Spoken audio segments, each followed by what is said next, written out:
Hello, welcome to today's webinar. We are happy to have you with us for this webinar session, Tuning Buildings for Tomorrow's Electric Grid, Building Side Perspectives on Building Grid Optimization in California. I'm Connie Empress, Communications Manager at New Buildings Institute. A few quick housekeeping items before we start today. First, you are muted and we cannot hear you. This helps keep the background noise down so that everyone can better hear the speakers. I want to direct you to the dashboard that you should be able to see on the right-hand side of your screen. If you are having technical difficulties and cannot see the slides or hear our speakers, you can use the question pane in this dashboard to let us know and we will help you as we go. We will take a few questions at the end of this presentation. Please ask your questions in the same question pane. Please take a moment to answer the survey at the end of the webinar. We consider your input in the planning of future sessions. If you are seeking AIA credits, this survey is where you will share your AIA number for credit submission. And finally, this session is being recorded. All registrants will receive an email tomorrow with links to the recording and slides for the session. If you need a certificate of attendance for your records, it will also be part of tomorrow's follow-up. Here's today's panel. I'll pass the mic over to my colleague, Alexi Miller, who will begin today's presentation. Hi, good morning or good afternoon if you're out east. Thank you for joining us today. I'm Alexi Miller, Associate Technical Director with New Buildings Institute. Pleased to have you here with us today, and I'm excited to share the virtual stage here with both Marianne Piette from Lawrence Berkeley National Laboratory and Brad Mance from San Diego Gas and Electric, as well as my colleagues at NBI, Misha Egolf and Kevin Coveney.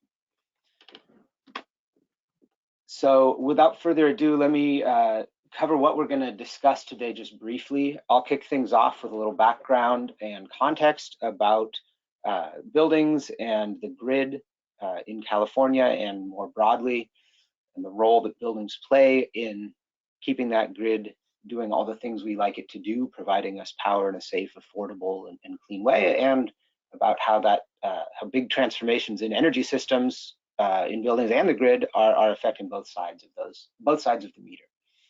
And then we'll pass to Marianne Piette, who's going to discuss demand response and demand flexibility, opportunities and trends and key focus areas in buildings here in California. We're going to bring it back to NBI, to Kevin and Misha, to talk about some analysis and some work we've done to identify some winning strategies for building owners and operators. And then we're going to cover kind of some lightning round case studies about some winning strategies in specific buildings and building types in specific parts of California. Brad's going to cover some interesting stuff about current and upcoming California demand response programs. And then I'll discuss a little bit about efficiency programs and some other key resources to keep in mind, and we'll keep some time for Q&A at the end. Okay, a little background and context. So buildings are critical to actually achieving our climate goals. Something like 40% of the total global greenhouse gas emissions, or CO2 emissions, are attributable buildings, and 28% of that is from building operations. So that's basically energy used in buildings. It's a real significant chunk. Whoops. Not only that, the grid, there's the buildings and then there's the grid, right? Well, the grid is here to serve buildings. About 3/4 of all of the electricity produced here in the US goes into a building, and it's more during peak conditions. So we have this marvelous electricity grid machine. It's an incredible feat of human ingenuity and engineering, and it's really here to keep buildings doing what we want them to do. As the grid transforms, we're seeing the role of buildings become increasingly critical. So we've got this kind of prior paradigm, right? Ready kilowatt here. I never take a vacation. Generally speaking, for many years, you put a building on, you plug it into the grid, and it works. Things happen. Great. That was, this prior paradigm was the grid is there. It's always going to be there. It's got power when we need it every time. And while the promise of too cheap to meter never quite came about, energy has been quite affordable. That paradigm has started to shift from a really one-way paradigm dominated by big central thermal fossil burning power plants and distribution of power to end uses in buildings, to maybe a more forward-looking paradigm where we've got other generating resources, including variable renewable resources like wind and solar, as well as smart devices in buildings, distributed energy resources like solar PV on buildings or in community solar arrays, other DERs, distributed energy resources like batteries, electric vehicles, and the ability for buildings to play nice with that new, transformed, more decentralized, more flexible system. So having buildings that can play this game of coexisting cleanly and effectively with a transformed electricity grid is going to be critical to actually getting to that end state. We've been working for a few years now at MBI on the Grid Optimal Buildings Initiative, about 3 years now. That centers around the creation of new metrics to define the quality of interactions between the grid and the building, right across the meter. Those metrics have formed the core of a new LEED credit, so you can get a few LEED points for improving building grid integration based on these metrics. There are fact sheets that we'll discuss about kind of some straightforward solutions. You don't need a PhD in how the grid works to know what you can deploy in a building setting, whether that's around design of a new building or operations of an existing building.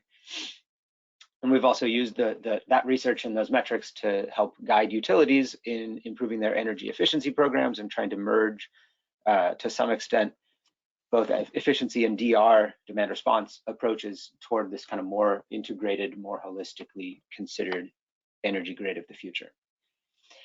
In California, we've got some pretty aggressive targets. This 100% clean energy goal set by Senate Bill 100 a few years back sets a goal of reaching entirely clean, zero carbon, renewable energy in California's electricity system by 2045. And there are some interim targets that are, pretty aggressive and coming up, right? 2025 is no longer very far away to really transform California's grid. So aggressive goals, we know we can do it, but buildings are going to play a critical role in actually getting there. And in fact, we did it for 15 minutes a couple weeks ago. But pretty cool. First time California has hit 100% renewable energy supply on the grid. This is a screen cap of the CAISO, California Independent System Operator. They run the grid in most of the state, showing this moment when California was fully served by renewables. Here's the same day from CAISO's data. You can see this little red box, the orange zone. It's actually the blue, which is wind, plus the gold, which is solar, and a few other renewables down at the base, slightly exceeding the demand, which is the bluish greenish curve there, the teal curve, for a little while, 2:45, 3 p.m. On that April Sunday afternoon. What was coming onto the system? We've got a demand of 17,000 and some megawatts, a net demand, which is that demand minus solar and wind, of around 2,000 or 1,500 maybe, something like that. It's actually less. 876. There it is. Yeah, it says it on the screen. And then it should be mentioned that some of that is exports. So in fact, the gas plants were still running, but California was exporting more power than the base, run operation to do backup and such of those fossil plants that didn't quite shut down. So pretty exciting feature that the renewable supply that was going at that point was about 2/3 solar, about 1/4 wind, and less than 10% total of geothermal and biofuels and small hydro. So that's exciting to see. Of course, 15 minutes on a Sunday afternoon on a temperate day, sunny temperate day in spring, not all conditions are going to be like that. So we're a ways away from having that happen in summer. But what it's doing is driving a much higher variability between those times when the grid is highly clean and also often highly cheap to run, since those power plants don't burn fuel. They have low variable costs, low levelized costs of energy. And a high variability between those clean, often cheap times and peak times where more power plants in general and other types of power plants are in the mix generating power. As we get more of that variability, it becomes more important to consider what buildings can do to adjust when they use energy and how much energy they use. and the when part becomes more important. So a couple of key things that buildings can do. We can start thinking about time-oriented energy efficiency strategies. These are strategies that save energy when energy is particularly valuable. That could be peak hours, or when it's particularly high carbon. So that would be also often peak hours, but not necessarily. We can encourage buildings to be more flexible through demand flexibility capabilities. This can happen from controls like thermostats.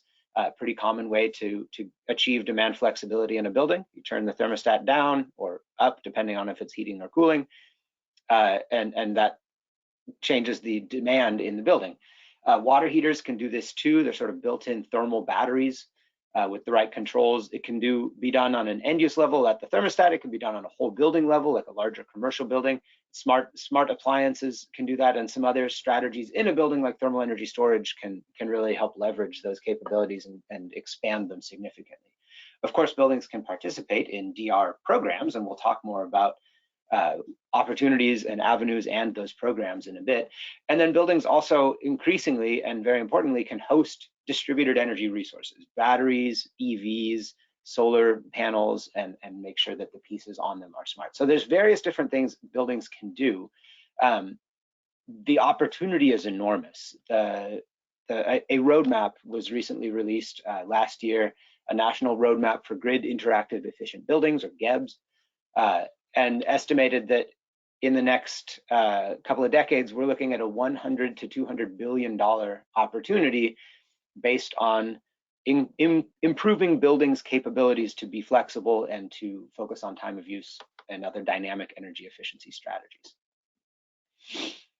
So great opportunity, but also a great need for buildings to be smarter and be more flexible and help us get to that more that future state, a transformed electric system. And on to Marianne here to discuss demand response. Thanks so much, Alexi. This is Marianne Piet from Lawrence Berkeley National Lab, and I'm going to give you an overview of some of the work that we're doing both nationally and in California to help advance a lot of the ideas that Alexi was just explaining to you. I'm gonna, oops, went too far. I'm gonna give you a quick recap of some of the demand response activities over the last 2 decades in California. And this is important as we think about where we are now and where we've been and where we're headed. So demand response was very important after our electricity crisis in the 2000s, where we had our deregulation that had market design problems. So in 2003, there was an interagency agreement to come up with demand response goals, voluntary tariffs, and programs. And we started rolling out all those advanced meters. And we did our first open ADR demonstrations back in then. So open ADR is about 20 years old, actually. Some of you may know that's a communication technology to help automate demand response. And you'll see here that by 2007, we wanted 5% of our annual peak demand to be in DR programs. In 2006, there was a very hot summer, and PUC authorized $260 million for DR. And that's something we've seen in 2020 as well. So we continue to see the need for hot summer day demand response, but we also know we need that load shift, which I'll talk about as well. Not just using less on the hot summer days, but using more of that really clean energy that Alexi was just talking about.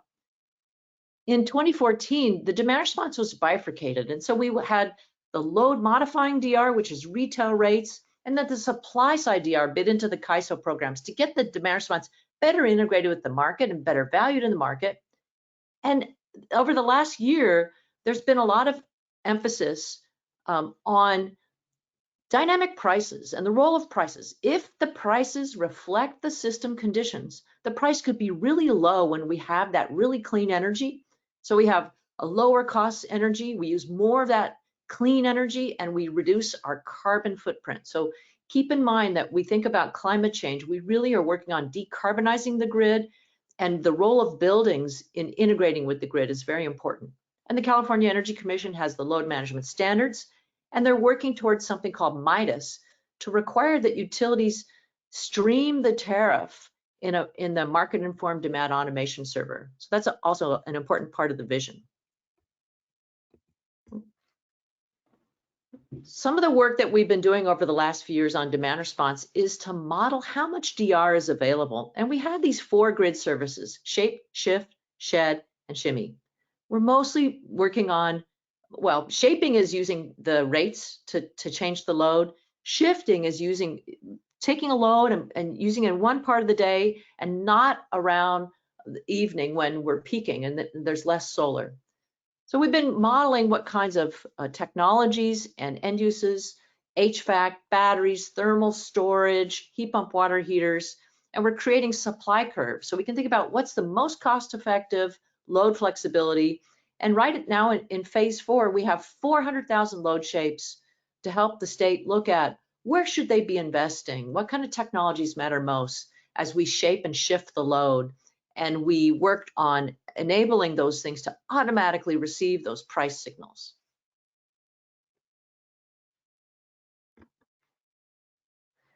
Part of the thing that we've been doing is working on something called metrics to measure demand flexibility. And I'm not going to go through all the numbers in the table here, but for those of you that are interested, we've been working with NBI to create common metrics that describe the capability of an individual building.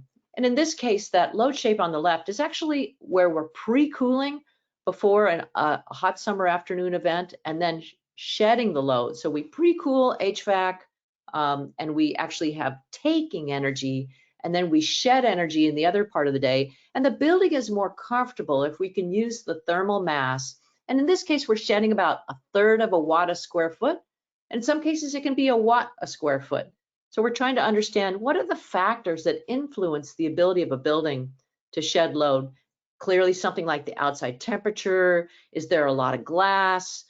So we look at using models like Energy Plus to try to estimate these capabilities. We've been testing in something called Flex Lab, which is a set of side-by-side real commercial building test labs where we can not influence the people, but actually put in different loads and see how the building responds.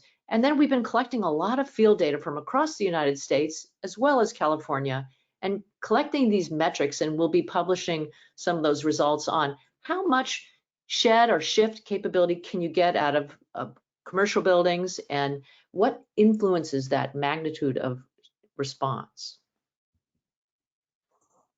I want to talk a moment about these attributes of grid interactive efficient buildings. And Alexi referenced the GEB roadmap, which is available at gebroadmap.lbl.gov. So the GEB roadmap was built to try to create more awareness of the ways these things relate to each other. The first thing we want to do is make sure that we're doing as much energy efficiency as we can. But energy efficiency has a different value over the time of day. So the most valuable energy efficiency is the energy efficiency in California that occurs from 4 to 9 p.m. So loads like air conditioners in homes really help with that. But using less allows us to have a smaller supply system. We really care about how devices are connected. And we're moving towards a time where we want some continuous automation. Automation really helps because we don't want people to have to receive a notice on their iPhone or smartphone and then have to go around their house and do something. We want those devices to be connected and listening to grid signals, whether they're prices or demand response automation signals. And smart technologies allow a facility manager to understand how is the electric load shape able to change given these strategies. And they can think about the occupant preferences, energy efficiency, and load flexibility. And the flexible loads, Alexi mentioned distributed energy resources. So in some cases, a building may have a behind-the-meter battery. We're going to see more use of thermal energy storage, which can actually be more energy efficient than electric storage. We've been doing some work out at UC Merced where we actually have been charging the large thermal energy storage tank in the middle of the day using their own 4 megawatts of solar, rather than at night when most thermal energy storage has been charged. So you saw that example of a spring. We have a lot of excess solar, and we really want to use that solar to charge loads and run loads and make sure that we're being both cost effective and clean in the way we control our buildings. Oops, sorry about that. Wrong thing here. I want to just mention really quickly Cal Flex Hub. This is a $16 million program funded by the state of California. And this is my last slide. And I wanted to have you be aware of this portfolio of 12 technology projects and 16 partners.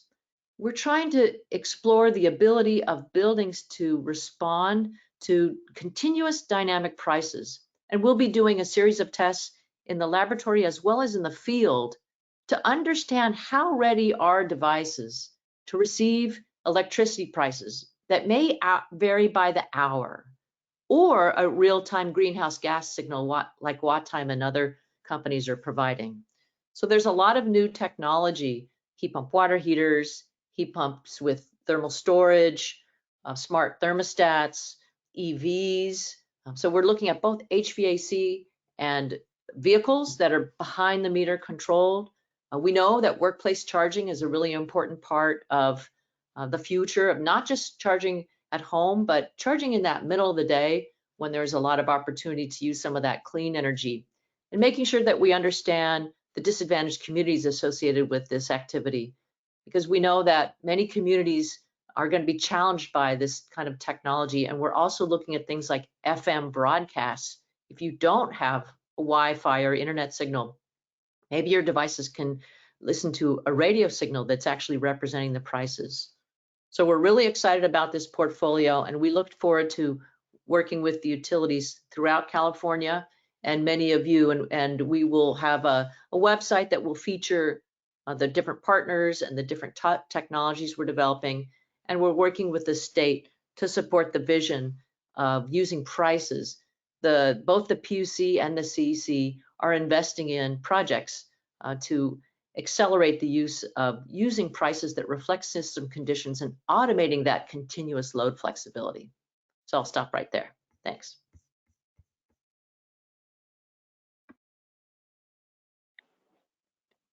Thank you, Marianne.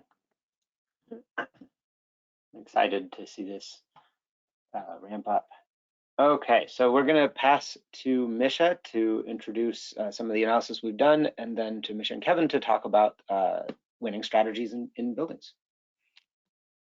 Thanks, Alexi. So now that Marianne has given that great background on grid interactive buildings and their attributes and kind of the key metrics, I'm going to provide a little more information about the analysis that we at NBI conducted as part of the Grid Optimal initiative. Whoops. All right, so the GEB roadmap, which both Marianne and Alexi mentioned, was informed by extensive modeling by LB&L, and they were kind enough to share those models with us for our Grid Optimal analysis. And this modeling included our annual hourly load shapes for both commercial buildings and single family homes in 14 climate zones and a total of 18 grid regions. For commercial buildings, the baseline load shape comes from the DOE commercial building prototypes, and the single family models were built from a building stock analysis. And so we pulled these load shapes into an enhanced version of the Grid Optimal Lead Pilot Credit Calculator, which we'll mention as a resource a little bit later on. And we're seeking to determine how each of these modeled strategies improved the building's integration with the grid, and kind of looking at that set of metrics that Alexi and Marianne have kind of briefly touched on. So then the output of this calculator informed the creation of a measure impact analysis dashboard, a Tableau dashboard, and design guidance fact sheets. And we're going to summarize some of our key findings with lightning round case studies shortly. But first, I'm going to just share really briefly this Tableau dashboard. We have here a screenshot of just one tab of the public interactive Tableau dashboard that we created to summarize this analysis. In this particular example, on the left side, we have the average coincident peak reduction for certain strategies. So that's how much of the building's peak is shed during the hours that the grid is also experiencing peak load or heavy demand. This is an overall average of all the building types and climate zones included in that study. So as you can see up at the top there, the comprehensive efficiency package provides the greatest coincident peak demand reduction. But you can see also that the box and the whiskers are a little bit larger, which indicates that the exact performance will vary by building type and climate zone. And then on the right, we have the 1 hour demand flexibility of some selected strategies in both the commercial and residential sector, which is essentially quantifying how much demand reduction you can get during the building's peak hour. And this is just, like I said, one tab, one kind of excerpt of information. There's a lot more to explore and customize on this dashboard in terms of building types, measures, and climate zones you're interested in. And you can explore the grid demand, carbon, and cost implications of these measures. And so the URL is provided on this slide, which will, as Connie mentioned, will be shared with everyone. In addition to the Tableau dashboard, we also developed these 12 public-facing design guidance fact sheets. So there are 6 kind of building type focused fact sheets and 7 region-specific fact sheets across the United States. So that's all informed, again, by this analysis that I just described. And these fact sheets are just a quick description of key information about building grid integration and recommended selected high impact building design and operation strategies by that building type or grid region. And they're also available on the NBI website. So before we go into the lightning round case studies, I just want to remind everyone that every grid is unique. For our research, we categorize grids by the resource types shown here on this map. But this is obviously a bit of a simplification, and the specific set of resources, as well as the hours when the grid is the dirtiest and electricity is the most expensive, are going to vary. So the impact of the strategy also varies quite a bit by building type. So keep that in mind as well. So just having that context, we are going to show you guys a few lightning round case studies that are focused specifically on the buildings in California. So Kevin, I'll hand it off to you to introduce our case studies. Thanks, Misha. So we have 6 case studies here to show you, just to kind of give you a quick dive into some of these strategies that we've seen in the dashboard for certain building types throughout California. So Misha, if you can go to the next slide. Yeah. So the first one is just a typical medium office building in San Diego. And so we looked at what's the grid looking like in San Diego, what are the rates, what's the building load profile in this particular climate. And for this very simple strategy, what we did was we looked at those models that Misha mentioned that LBNL had provided. What happens if we just curtail all of the plug loads in unoccupied spaces and curtail 20% of the loads in occupied spaces? So let's make sure that all the computer monitors are off. If there's laptop chargers, maybe we could cut those as well, because there's clearly nobody in the space using it, and we could just turn those back on later so that laptops are charged when people come back into the office the following day. And so we just looked quickly at what's the impact from 6 to 9 p.m., which is a common time when the grid is experiencing stress, because that's when solar is going down, people are going home, and there's a big ramp up in demand on the grid. And so just from this really basic strategy that's essentially no cost, you just need the controls to be able to do it, you can shed 4% of your load during that window. And that's a really important time, and that's an easy way that you could get incentives from demand response programs, which we'll hear about later. And you can also, in this particular example, you shed 0.06 watts per square foot, which might not sound like a lot, but when you think of it as a no cost automated solution, that could add up if you deploy this over millions of square feet of building in a particular grid region, for example. So that's the quick one. And then Misha, if you go to the next one, you could talk about that one. Great, thanks, Kevin. So here we have the same medium office building in San Diego, but this time we're showing the impact of efficiency measure. So this is just a pretty aggressive plug load efficiency measure that includes controls as well.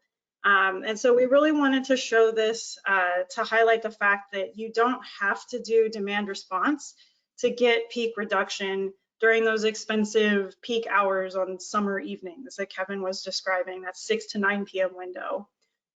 So you can see here that you really end up getting 20% peak demand savings, which is quite a lot, and your watts per square foot goes up to almost 1/3 of a watt per square foot. So you can see that this really does make a big impact, and you can see the load shape there on the right. We also have included this table at the bottom left to kind of give you an idea of the annual savings. So, this is something that's not necessarily applicable for a demand response measure because you're not saving all the time. But by implementing this strategy, you can save a really solid amount of money in terms of your annual utility cost. That's just your basic energy cost, as well as greenhouse gas emissions and energy consumption. I will mention that the annual energy cost savings shown here are based on just one commercial time of use rate structure. So your mileage may vary, obviously, depending on where you're located and what your rate structure is. Also wanted to note that the carbon emission reduction shown here is based on the long run marginal emissions forecast from NREL's Cambium tool. In this case, for all of the greenhouse gas emissions you'll see here, it's based on those long run marginal emissions. That's a decadal average centered around 2040. So for every year of forecast, we're kind of averaging those together to get rid of some of the noise.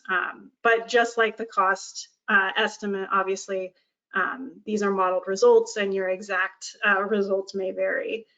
And then the energy consumption here is how much you're going to save total annual kilowatt hours of the whole building with this measure as compared to the baseline. So you can see that this is also a really solid strategy.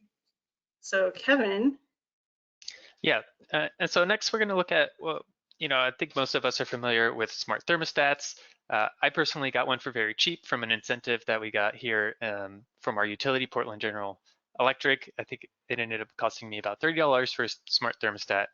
And so just by programming your energy use, or enabling your utility to adjust your thermostat in your home, you can get some pretty significant savings from that same 6 to 9 p.m. window. In this case, we're seeing 18%, or 1/10 of a watt per square foot. In this particular example, you can see that the energy use does go up in the early afternoon, and that's a preconditioning feature that's in there. So what you do is you basically cool your home by 2 extra degrees, for example, so that you can ride out setting your thermostat back up higher than you would normally set it. But since you already pre-cooled your home, the thermal mass of your home or your commercial building, if you do this commercially, kind of soaked up some of that cold energy, and that's going to give you a more stable temperature, so you can stay comfortable as you reset your thermostats to a higher temperature and get this savings during that targeted window. And then go ahead, Misha, for the next one. So for our next case study, as Kevin mentioned, you can definitely do this, install a smart thermostat in a commercial building as well, and that's what we have here. We have a standalone retail building in San Diego. So this is a smart thermostat and a programmable building automation system. And so same idea here. This strategy entails pre-cooling for 4 hours before the grid peak hits. That's just this particular measure. But obviously you could change that pre-cooling window depending on what your building can handle.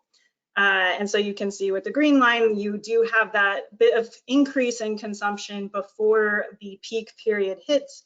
But then you, when that peak period hits, you increase your set point and you can avoid consumption during the peak period as much as possible. And so you can see here that you're looking at a 12% savings and 0.26 watts per square foot.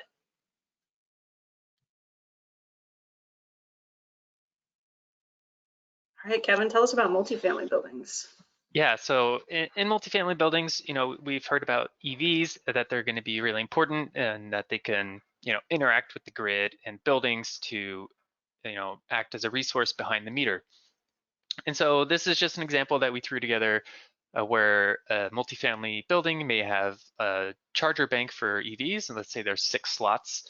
So if we look at what some EV rates might be, and this graphic on the right side, we're seeing PG&E's rate, this EVB rate structure here, where clearly it's much more expensive to charge your EV in the afternoon and evening, which is, when a lot of people in a multifamily building may be naturally charging, because that's when you come home from running errands, or if you're going to the office, this might be when you come home and you would just plug in your car right when you get home. Obviously, that's not the optimal strategy in terms of cost. And so we said, what if there was a smart charger, or what if you programmed your vehicle to charge during that off-peak period, which is overnight? And just looking quickly at this scenario, if everybody charged during that 60-cent window, which is, pretty reasonable assumption given the time frame, it would cost about $13,000 a year collectively for everybody to charge, assuming they drive, 30 miles per day, which is a pretty reasonable average.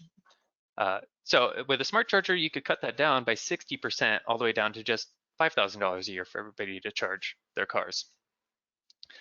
Looking at emissions, the story is a little bit different. Given the nuance of the grid and the timing and how it changes hourly, you could save up to 10% on your emissions if you're a little bit smarter about what hours you charge overnight. Or if you're not careful and you just look at rates only, you could actually end up emitting more carbon.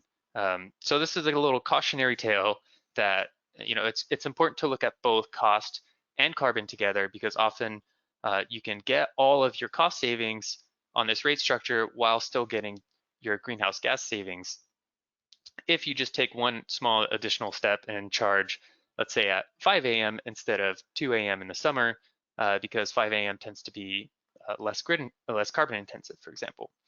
And you can see some of those heat maps of when there's the highest demand and when there's the highest carbon on the grid in that grid optimal dashboard that we linked to earlier that Misha talked about.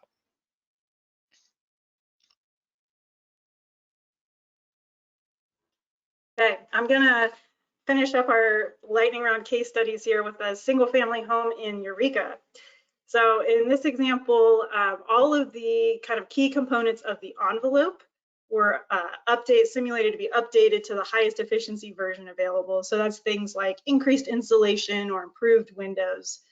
And you can see this has very tangible quantitative benefits as shown here, with estimated peak demand savings of 27% and 0.28 watts per square foot. The utility cost, which is again based on just one example rate structure, is decreased by 14%.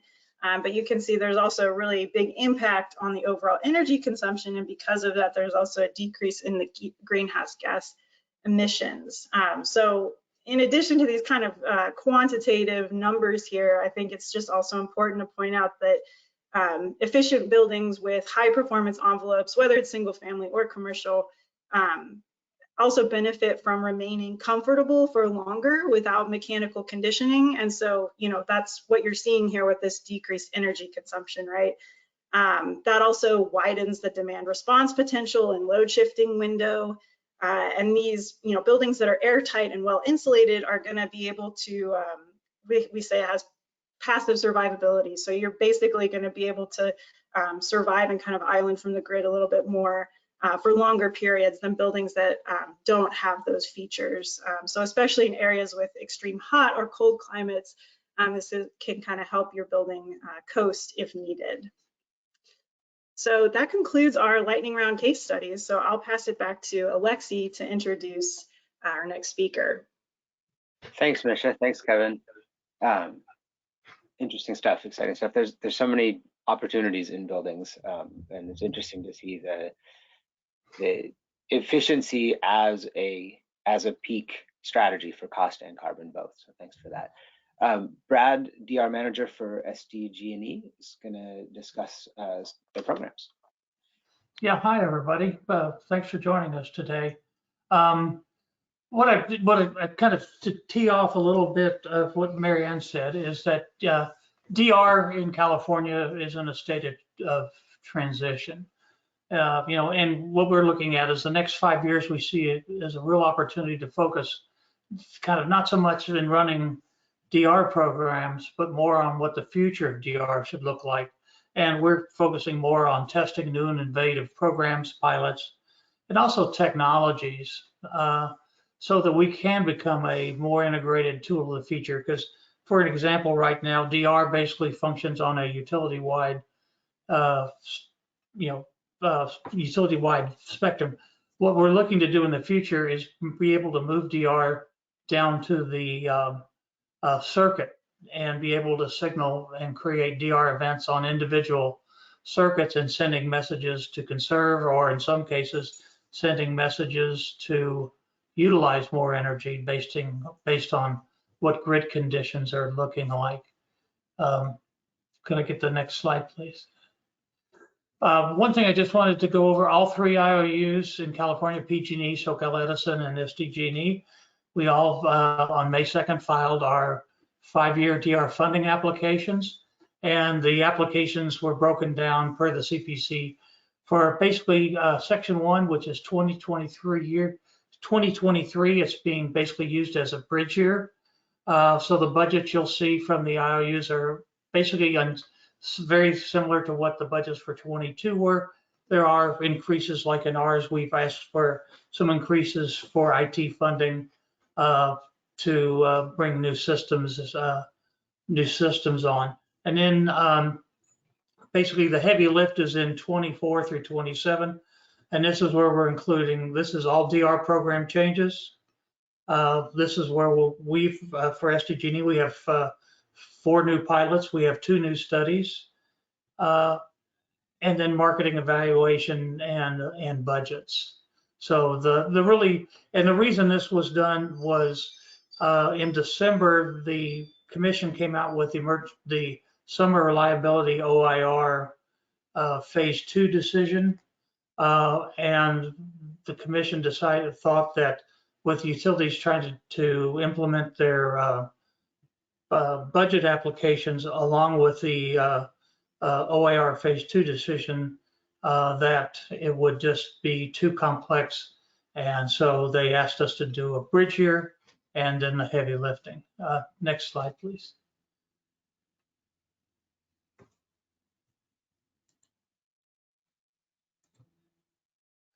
What came out of the summer reliability OIR phase 2 was a continuation of the ELRP, which is the Emergency Load Reduction Program.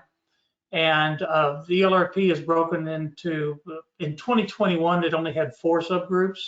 Now it has 8 subgroups, and it's focused on peak days during times of high grid emergency. Basically, the main subgroups that we see the most integration coming from is A1, which is our non-residential. This is our large commercial customers, and they can either shed load or they can use a prohibited resource if it's within their air permit guidelines, or as long as they're not in a what we call a disadvantaged community, or if the governor issues a waiver emergency order which allows people to run their prohibited resources. The other thing that was really interesting is A6, which we defaulted or auto-enrolled over 700,000 customers into the residential ELRP program. And then starting on Monday, we will be rolling out the opt-in version where residential customers will be allowed to opt into this program. And one of the things that we're really trying to test here is VPP, which is A4, which is batteries, and then also VGI, or vehicle to grid integration where batteries and vehicles could be used to either charge or discharge. Next slide, please. There we go. Go back one. There we go. Just kind of an overview of the LRP. The season is May through October. Events 4 to 9 p.m., 7 days a week, 1 to 5 hours. The incentive that eligible customers will be paid for verified load shed is $2 a kWh or $2,000 a megawatt. And the day ahead or day of notification, the customer can select which one. They're going to get a notice for both, but they can also just select out. And then what we also did is that customers that have signed up can also, there's no penalty. So if you've signed up and you've given us an estimated load shed, you said, well, my building could shed 500 kW. When we signal the event, you're notified, and we do an analysis after the event and look at the load shed based on your baseline. And if you've shed whatever you shed, you get paid for. If you don't shed load, there is no penalty. So the nice thing about the LRP especially for buildings and some of the rest of the commercial customers is the fact that it's an all carrot, no stick type program. So this year we're starting to see a lot of several of our large building owners come into the LRP, even though they know it's 4 to 9 p.m. when their loads are going down. But this way they can participate, and if they can shed load, they will get paid. And if they unfortunately are not able to shed load, there is absolutely no penalty. So that's what we're doing, and that's where we're seeing some growth as far as buildings. Next slide, please. This is just the current offerings. We have for our commercial customers is our capacity bidding program, and this is either an aggregator. You participate as through an aggregator, or you can self-aggregate. Most 99.9% of people go through an aggregator because they don't want to do meet the other requirements to be a self-aggregator. And this is where we have a lot of our right now, the bulk of our capacity bidding customers are buildings or big box retail, where they're using whatever their devices are. We did change this year we got the commission to approve. We're doing a CBP elect for the first time, and this has got a day or day of option. And as an aggregator, you pick your trigger price to trigger when the events will be called, and it's either $200, $400, $600 a megawatt. And the incentive that you get is obviously higher at 200 and a little bit lower at 600. Our other program is our base interruptible program, and this is a capacity payment to reduce load to a firm service level. This can be called year-round. It is also an emergency program, and we do see some commercial customers, buildings participating in this. And then the key for people that have buildings is our technology incentive program. This is a program that pays up to 200 a kW incentives for building management systems and controls. We realize that the traditional building management systems of the past are gone. Now they're more adapt, cloud-based, and we're starting to see customers come in and want to participate that way. And then also we have what we call technology deployment, which is smart devices. This is where our program that sits for air conditioner switches for either residential and commercial, and also for smart thermostats. And we now offer $50 per device. That's increasing for this summer to $75 per device, depending on if you're in a what climate zone you're in, and if you're in a disadvantaged community. Our program originally started 10, 12 years ago doing direct install, and now we are doing BYOB. It's better. We found that customers like having the choice, and we also see, because customers are installing their choice of technology, we're also seeing a higher load shed per device because the customer now has some skin in the game. And then we have our AC Saver program, which is changing part of our application, become the Smart Energy program. And right now, AC Saver just has thermostats and AC switches. And now we're going to be moving it to be able to control any type of device, be it a building device. Basically, what the TI or the TD program, they provide the incentive for you to buy and help install the device. The AC Saver or the Smart Energy program will continue to pay an incentive for continued participation in a DR program. So there's a handoff once the device has been installed and verified and registered. Then the customers are switched over to our AC Saver or Smart Energy program. All three IUs have basically the same programs. They may have slightly different names, but I know capacity bidding and BIP are the same across all three IOUs.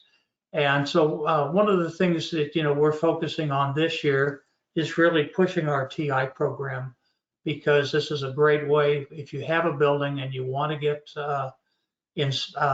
new technology installed, this is the perfect way to go through this program to get us to pay for part of that technology. And then also you're required to join a DR program. So on the backside, I get your participation in a DR program.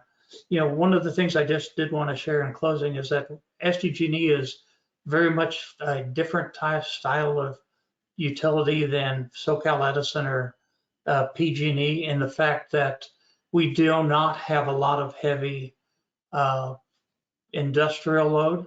Most of our load is small commercial and residential, very heavy on research, small manufacturing, universities, hospitals. Our largest customer is the military, and their loads go all over the place, depending on what's going on. But what we're seeing is the growing trend across all of our medium-sized commercial or even small commercial customers is all of them are installing automation, because now a lot of the automation prices have come down to make it affordable, especially for people that are running a small business, like a storefront. So that's kind of an overview of what we are up to. So thank you very much. Thank you, Brad. Appreciate that. And actually, more automation coming into buildings kind of segues perfectly for me, because I'm going to talk about a couple of key resources available and focus on a couple of California programs that are out there, starting with what you might call your ticket to ride here. There we go, which is communications and the capability to use building automation, whether that's at a thermostat or a large HVAC. Often the standard there is Open ADR 2.0b communication standard, which puts the smarts, if you will, on the cloud. So the thermostat doesn't need to carry all that hardware, but it does connect to the internet, and then the smart stuff happens online, and that allows anyone from a homeowner up to a large commercial building or other to then tap into some of those programs. On water heaters, an example is CTA 2045B standard, also called the Eco Port. There's a picture of it over on the right there, sort of like the USB for appliances. Generally, it's on water heaters. It's on a couple other things too, like pool pumps and heads for mini split units occasionally. But that is similarly, it's a consistent standard socket on the water heater, lets you plug in a communication device, and then you can tap into a lot of these programs and optimize for time of use rates and so forth. There are a couple documents linked there, the program guide for OpenADR, and then this comparison webinar and slide overview comparing these two key standards. Generally speaking, I should say, you already got to do this in a new construction building anyway, but if you're going to put in equipment, it might as well be smart. It's future proofing to make sure that this stuff is in there. Even if you're not doing the program, participating in the program yet, you may want to later. So at a minimum, make sure what you put in is either OpenADR 2.0b or EcoPort compliant. And then I should mention, time-dependent valuation in California. The way you calculate compliance with energy codes is already time varying. And so certain hours are worth more than others already. And that does encourage building design that reduces use during those high priority hours. There's a link there about what this thing's all about. There's the self-generation incentive program, or SGIP. It's been through a couple of evolutions over the last few years. But this is all about behind the meter DERs, like batteries. So that's an incentive program, an assistance program that can cover most or all of the cost of an energy storage system, generally a battery, especially in places that get hit with these public power or public safety power shutoffs, right? The wildfire risk, we're going to turn off the power for a couple days here. If you're in one of those zones, you may be eligible for a pretty hefty incentive to get backup batteries. Once they're in for resiliency purposes, of course, ideal best case is they're also used for peak mitigation and greenhouse gas arbitrage, right? By charge low, discharge high. So SGIP is an important program for new construction. We got the CEDA program, California Energy Design Assistance. It's the successor to Savings by Design. One new thing about CEDA is that there now are complementary energy modeling services and design assistance services available to qualifying projects. Also pretty cool, all electric projects, which have vastly lower greenhouse gas emissions at the building level, are eligible for much higher incentives, often double. And those are per kilowatt hour, per peak kilowatt, and per therm. So there's the CEDA website down there at the bottom for new construction, major renovation projects. An interesting new model that's come out is being run by Recurve, the Summer Reliability Market Access Program. It's not a DR program. This is sort of a way to tap into strategies that can reduce load during those summer peak hours. And it does so by defining a baseline and then actually measuring performance and then paying incentive on what you did over the last year. So you take on a strategy for a year, you have a modeled baseline, you see how much better than that baseline you did, and then you get your payment for the entire useful life of your strategies. So pretty cool new model, and I forget the total number, but there's quite a bit of funding attached. I think it's in the hundreds of millions. So pretty cool, interesting model there coming up there.